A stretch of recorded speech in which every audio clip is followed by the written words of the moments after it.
হাত উঁচু করে সারেন্ডার করার জন্য তোমরা মানে মানে প্রস্তুত হয়ে যাও। আসসালামু আলাইকুম রহমতুল্লাহি ওবরকাতুহু।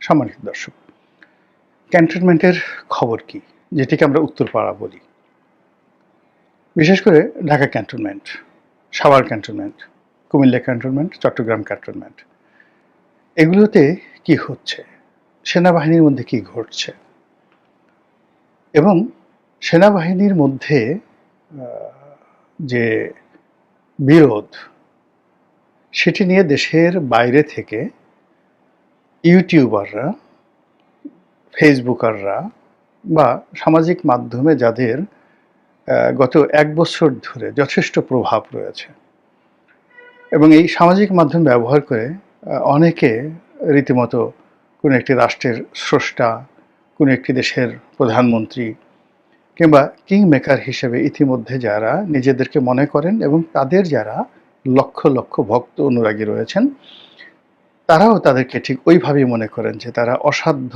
সাধন করতে পারেন। তো এই মানুষগুলো, বেশ কয়েকজন মানুষ, আপনারা সবাই তাদের নাম জানেন, তারা ক্রমাগত অপপ্রচার চালাচ্ছে ক্যান্টনমেন্টের বিরুদ্ধে এবং সেই অপপ্রচারের প্রেক্ষিতে আমাদের সেনাবাহিনীর যে ক্ষয়ক্ষতি হয়েছে, সেনাবাহিনীর সম্পর্কে মানুষের যে ভয়, আতঙ্ক, যেটা দরকার, খুব বেশি দরকার। তারপরে সেনাবাহিনী আপনার আমার দুলাভাই হবে না, তারা আপনার আমার ভগ্নিপতি হবে না, তারা আপনাকে সকাল বিকাল পোলাও কুরমা খাওয়াবে না। সেনাবাহিনী সমাজে যখন বিশৃঙ্খলা তৈরি হবে, তখন শক্ত হাতে সেই বিশৃঙ্খলা দমন করবে। দেশ যখন বহিঃশত্রু দ্বারা আক্রমণ হবে, তখন তারা নিজেদের জীবন বিলিয়ে দেবে এবং দেশের প্রয়োজনে আমরা যারা দেশ বিরোধী কাজ করব, আমাদেরকে ডাইরেক্ট শুট করার ক্ষমতা তাদের আছে। এটাই রাষ্ট্রের বিধান এবং এর জন্য কোনো আদালতে কখনো তাদের বিরুদ্ধে চাকরির কালীন সময় বা চাকরির পরে কোনো প্রশ্ন তোলা যাবে না। এই ইনডিউমিনিটি দিয়েই সেনাবাহিনী গঠন করা হয়, তৈরি করা হয়, আজ নয় হাজার বছর আগের থেকে। তাদের ভুল হয়, ভ্রান্তি হয়, কিন্তু সেগুলো শাসন করার জন্য, সেগুলো নিয়ন্ত্রণ করার জন্য, সেগুলোর বিচার করার জন্য আলাদা আইন আছে, আলাদা কোর্ট আছে, কাছারি আছে ক্যান্টনমেন্টের ভিতরে। এই যে সেনা আইন, এর বাইরে গিয়ে আমাদের যে সিভিল প্রসিডিউর কোড রয়েছে বা ক্রিমিনাল প্রসিডিউর কোড রয়েছে, এখানে আসলে এই জিনিসগুলো হয় না।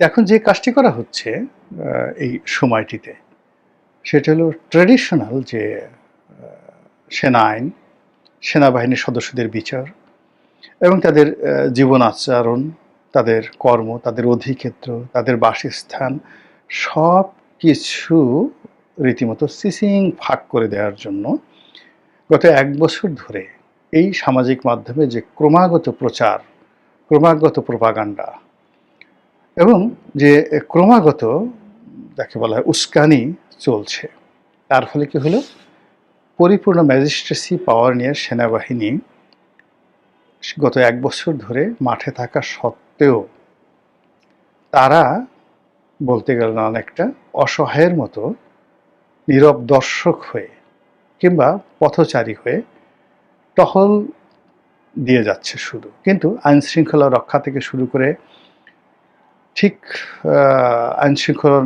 আইনশৃঙ্খলার উন্নয়ন এবং জনগণের আস্থা, বিশ্বাস এবং ভালোবাসার যে প্রতীক হিসেবে সেনাবাহিনীকে কল্পনা করা হয়, সেই জায়গাটা এখন এমন একটা জায়গাতে চলে এসেছে যেটা রিগেইন করা সত্যিকার অর্থে সেনাবাহিনীর জন্য দুষ্কর এবং আগামীতে বহু বছর সময় লাগবে। এটা হলো এই অপপ্রচারের ফল। 2 নম্বর হলো যে সেনাবাহিনীর পক্ষে আমাদের এই সামাজিক মাধ্যমে বলতে গেলে যে অপপ্রচার হচ্ছে, তার কাউন্টার প্রচার করার কোনো লোক নেই। সেনাবাহিনীর অনেক মেশিনারিজ আছে। প্রথমে যখন এই সমস্যাগুলো তৈরি হলো, সেনাপ্রধানকে নিয়ে, সেনাবাহিনীর ঊর্ধ্বতন কর্মকর্তাদেরকে নিয়ে যখন অকথ্য ভাষায় গালাগাল দেওয়া হলো, খুব মানে গালাগাল দেওয়া হলো। তারা যদি সেই রাজনৈতিক ব্যক্তিদের মতো কৌশলী হতেন, তারপরে ব্যবস্থা নিতেন, এই রাষ্ট্রের হাতে অনেক শক্তি। মানে টু শব্দ করার যাকে বলে সময় ছিল না। আপনাকে একটা জাস্ট আমি সাধারণত স্ল্যাং ল্যাঙ্গুয়েজ কখনো ব্যবহার করি না। তো এখন রাষ্ট্রশক্তি সবসময় যে আপনাকে মামলায় যেতে হবে, মোকদ্দমায় যেতে হবে, সবসময় যে আপনাকে কথার জবাবে কথা দিতে হবে, not like that. There are many procedures. সেই প্রসিডিওর দিয়ে আপনি যে কোনো আপনার যারা প্রতিপক্ষ তাদের মনে আতঙ্ক তৈরি করতে পারেন, আর সেটা যদি আপনি করতে না পারেন, কারো মুখ যদি বন্ধ করতে না পারেন, সেটা তো আপনার ব্যর্থতা। তো সেই ব্যর্থতাটা সেনাবাহিনীর ঊর্ধ্বতন কর্তৃপক্ষ, তাদের বিভিন্ন ডিপার্টমেন্ট এবং as a whole the cantonment, তারা গত 1 বছর যাবৎ মানে পাহাড়ের মতো তারা ধৈর্য দেখানোর চেষ্টা করেছে। ঠিক আছে, যখন জনতা, মাস পিপল তাদের সাথে ধৈর্য দেখায়, সেটা ঠিক আছে।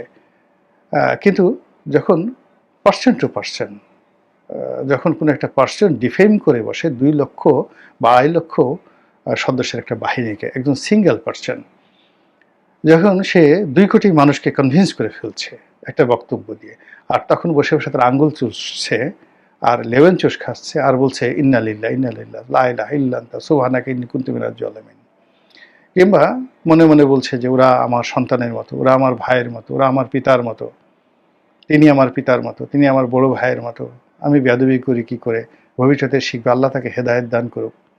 এগুলো ওয়াজের ময়দানে হয়, এগুলো যুদ্ধের ময়দানে এগুলো হয় না। বাংলাদেশের যে অবস্থা, সেই অবস্থায় আজকের এই যে সেনাবাহিনীর যে দুরবস্থা, সেই দুরবস্থার জন্য সেনাবাহিনীর যে কর্মকর্তা, তারা কোনো অবস্থাতে তাদের দায় এড়াতে পারবেন না। এখন রাতারাতি ইচ্ছে করলে এই জিনিসটা হচ্ছে না।